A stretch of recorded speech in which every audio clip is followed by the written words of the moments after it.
দাবানলে ভয়াবহ পরিস্থিতি ফ্রান্সের দক্ষিণ পশ্চিমাঞ্চলে। জনপ্রিয় পর্যটন এলাকা ক্যাপ ফেরে উপদ্বীপ পুরোপুরি খালি করার নির্দেশ দিয়েছে কর্তৃপক্ষ।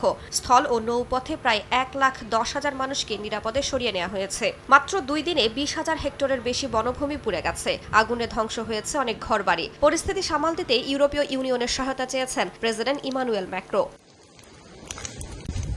স্পেনের রাজধানী মাদ্রিদের পশ্চিমাঞ্চলেও একাধিক দাবানলের কারণে নজিরবিহীন সংকট তৈরি হয়েছে। প্রথমবারের মতো জরুরি অবস্থা ঘোষণা করেছে দেশটি। পাহাড়ি এলাকা থেকে 19,000-এর বেশি মানুষকে নিরাপদ আশ্রয়ে সরিয়ে নেওয়া হয়েছে। 2,000-এর বেশি অগ্নি নির্বাপক কর্মী এবং অন্তত 10টি বিমান আগুন নিয়ন্ত্রণে কাজ করছে। চলতি বছর দেশটিতে 29টির বেশি বড় দাবানল ছড়িয়ে পড়েছে।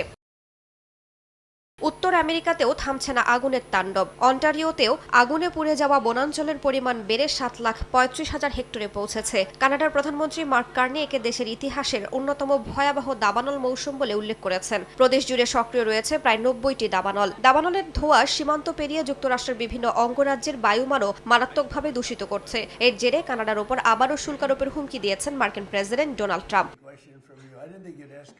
রাইসা জান্নাত, সময় সংবাদ। Followed by a few of the